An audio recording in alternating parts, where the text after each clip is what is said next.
சிவாய நம. ஆன்றோர்களே சான்றோர்களே வணக்கம். சிவராத்திரி மகிமை பற்றி நாம் இப்போது கேட்க இருக்கிறோம். சிவராத்திரி என்பது சிவபெருமானுக்கு உகந்த மிக மிக உன்னதமான ஒரு விசேஷமான கால நேரம் ஆகும். சிவராத்திரி என்பது மாசி மாதம் தேய்பிறை சதுர்த்தசி திதி 14வது திதி நள்ளிரவு 12 மணி அளவில் இருக்கும் கால நேரமே மகா சிவராத்திரி எனப்படும். ஒவ்வொரு மாதமும் அமாவாசையின் முந்தின தினம் சதுர்த்தசி திதி இருக்கும் காலம் சிவராத்திரி மாத சிவராத்திரி ஆகும். மாசி மாதம் வருகின்ற சதுர்த்தசி திதி மட்டும் மகா சிவராத்திரி எனப்படும். ஏனென்றால் மகா பிரதோஷம் எவ்வாறு மாசி மாதம் திரையோதசி திதி சாயங்கால பொழுதில் ஆழகால விஷத்தை உண்டபோது, அது சனிக்கிழமை, மாசி மாதம் தேய்பிறை திரையோதசியில் விஷத்தை உண்ட காலம் மகா பிரதோஷம் எனப்படும். அவ்வாறே சதுர்த்தசி திதி மாசி மாதம் தேய்பிறை அன்றைய தினம் நள்ளிரவில் சதுர்த்தசி திதி இருக்கும் காலம் மகா சிவராத்திரி எனப்படும். இந்த மகா சிவராத்திரி தோன்றிய இடம் திருவண்ணாமலை ஆகும். திருவண்ணாமலை பஞ்சபூத ஸ்தலங்களில் அக்னி ஸ்தலமாக விளங்கக்கூடியதாகும். இந்த திருவண்ணாமலை கிரேதாயுகத்தில் தங்க மலையாகவும், திரேதாயுகத்தில் வெள்ளி மலையாகவும், துவாபராயுகத்தில் செம்பு மலையாகவும், கலியுகத்தில் மண் மலையாகவும் இருக்கிறது. இந்த 4 யுகங்கள் சேர்ந்தது ஒரு சதுர்யுகம் எனப்படும். இந்த சதுர்யுகங்கள் பல கடக்கும்போது மகா பிரளய காலங்கள் ஏற்படும். ஒவ்வொரு யுகத்திலும் அழியாமல் நிற்கும் அண்ணாமலையா. அப்படிப்பட்ட அண்ணாமலையில் இந்த சிவராத்திரி தோன்றியது. அந்த பிரம்மதேவருக்கும் மகாவிஷ்ணுக்கும் தானே பெரியவன் என்கின்ற நிலைமை உருவானது. இவர்கள் இருவரில் யார் பெரியவர் என்பதை சிவபெருமானிடம் சென்று முறையிடலாம், அங்கே தீர்வு காணும் என்று இருவரும் கைலை மலைக்கு வந்தனர். அப்போது சிவபெருமானிடம் நடந்த நிகழ்ச்சிகளை கூறினர். சிவபெருமான், நான் விஸ்வரூபம் எடுக்கிறேன், திருமுடியை பிரம்மாவும் திருவடியை விஷ்ணுவும் சென்று முதலில் யார் கண்டு வருகிறீர்களோ அவர்களே பெரியவர் என்று கூறினார். உடனே பிரம்மதேவர் அன்னபட்சியின் வடிவமாக அவருடைய ஜடாபாரத்தை திருமுடியின் உச்சியை காண பறந்து சென்றார். மகாவிஷ்ணுவோ அவருடைய திருவடியை காண பன்றி அவதாரம் எடுத்து பூமியை அகழ்ந்து கீழ்நோக்கி பாதாள உலகத்தில் தேடிச் சென்றார். இப்படி பல சதுர்யுகங்கள் நிகழ்ந்துவிட்டது, கடந்துவிட்டது.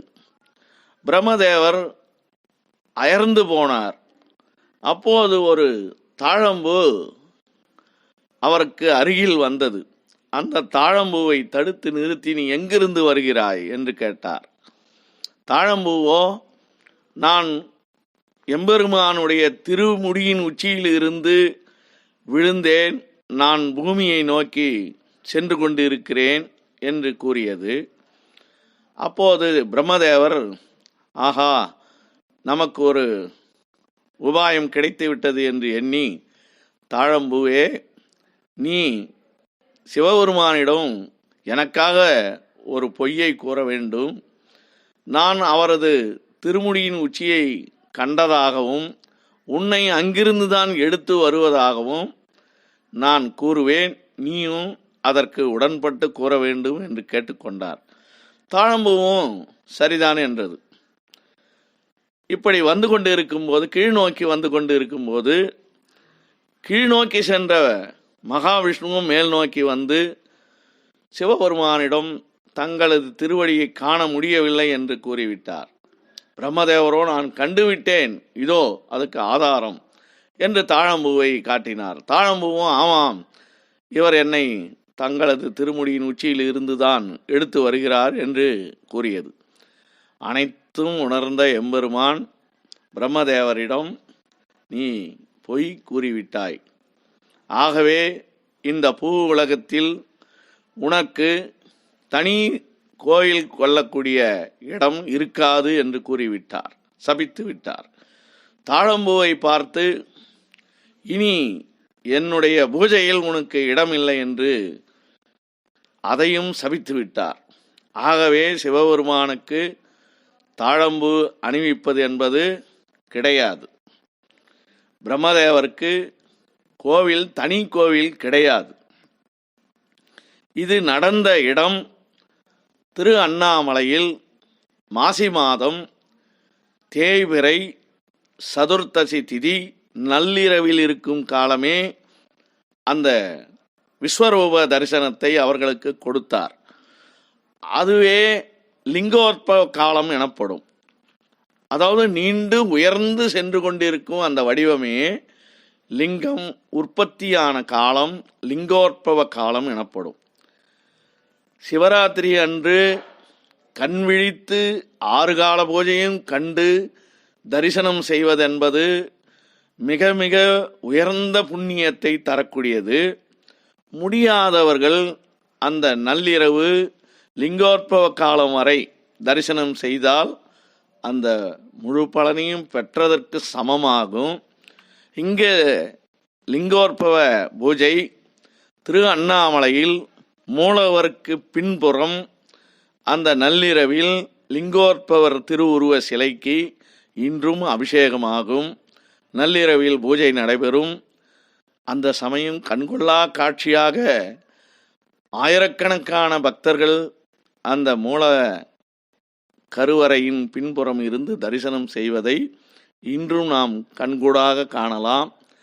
அந்த தோன்றிய காலகட்டம் அண்ணாமலையில் என்பதால் திரு அண்ணாமலையை இரவில் நள்ளிரவில் தேவார திருவாசகங்கள் அந்த சிவபெருமானின் தோத்திர பாடல்களை பாடிக்கொண்டு வலம் வந்து தரிசனம் செய்வதும், முடியாதவர்கள் சிவ ஆலயத்தில் இருந்து தரிசனம் செய்வதும், திரு அண்ணாமலை செல்ல முடியாதவர்கள் அவரவர் இல்லத்திற்கு அருகில் உள்ள சிவாலயங்களுக்கு சென்று வழிபடுவதும், அங்கும் செல்ல முடியாதவர்கள் தங்களது பூஜை அறையில் இருந்தே அந்த தேவார திருவாசகங்களை ஓதி இறைவனை வழிபடுவது மிகவும் சாலச் சிறந்ததாகும்.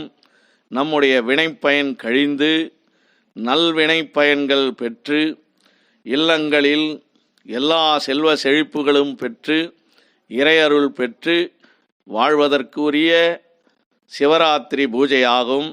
அனைவரும் அனுஷ்டித்து சிவபெருமானை தரிசித்து புண்ணியம் பெறுவோம்.